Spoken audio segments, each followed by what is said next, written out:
On the way north, we wanted to try a route that was new to us, from Andalgalá, the small Ruta 47, up to the north. Since we know how it can be with these small streets, we asked the bus drivers in the village beforehand whether Globi could get through there. They said no problem at all. So we drove off in good spirits. But the road got narrower, and we even had oncoming traffic.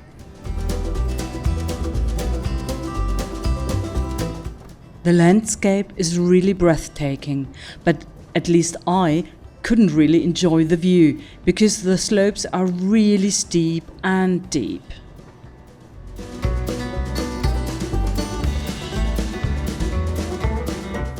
It's especially fun when it comes to tight curves. Kindly, there are also rocks that we have to avoid, or other nasty things like trees or crashes at the edge.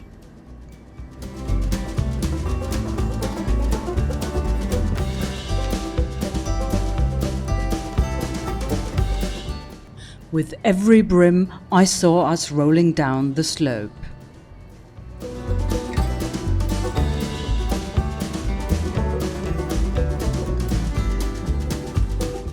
This path seemed to stretch out endlessly. It was already late afternoon and we finally wanted to arrive at the Virgen del Valle. And finally came the place where the Blessed Virgin is celebrated once a year. Last night we met a ranger. Thank God, because he warned us before continuing.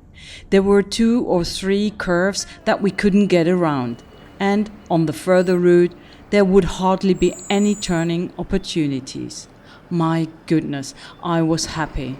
Although I felt sick at the thought of doing this whole horror route again, it was still better than venturing further into the hills.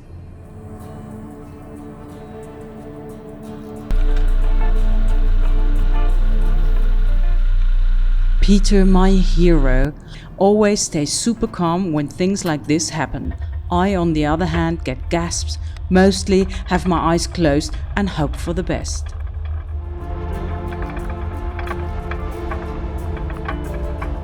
If only there were always rocks on both sides.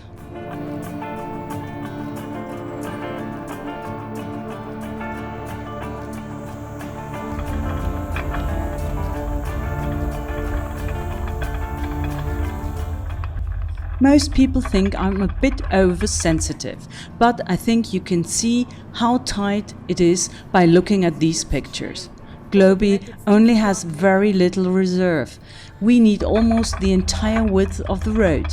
And as already mentioned, if you go straight ahead and there are no rocks or trees on the mountain flank, it just fits scarcely. Hence, it gets really tricky when you have to dodge them. But we were grateful that at least the corners were reasonably open.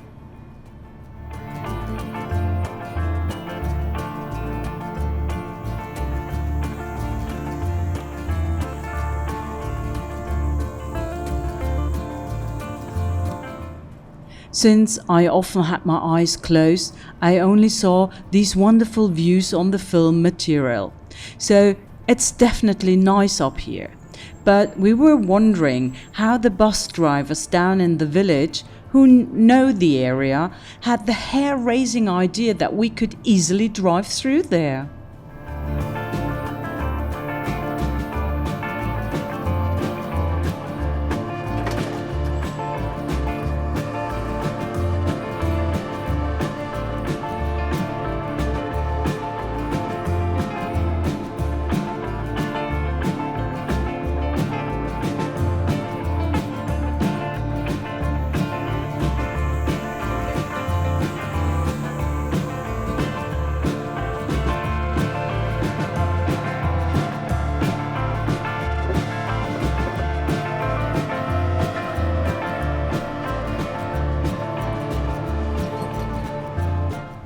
The return journey seemed to be almost longer than the way up, At every turn I hoped that it would soon end, and after every curve it felt like there were still more hours to go.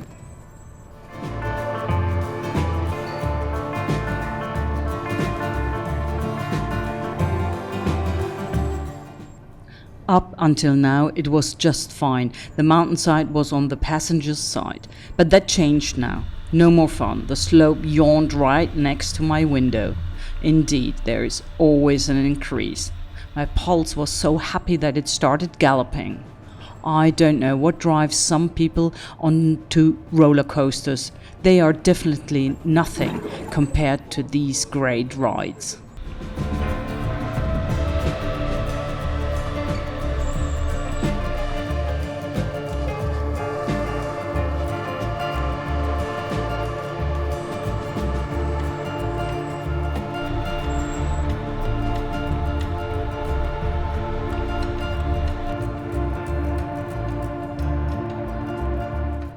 And those holes don't really calm me down either.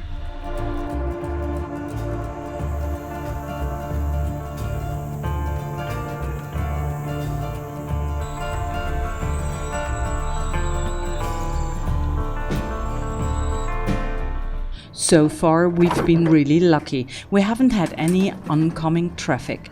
That really wouldn't have been funny. But as soon as we thought about it, a pickup came towards us.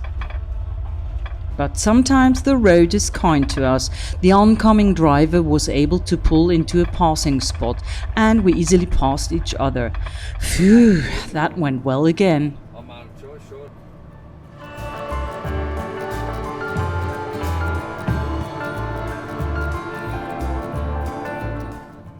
The road slopes more and more towards the valley. It's about time too, because Peter will soon be deaf from my persistent squeaking.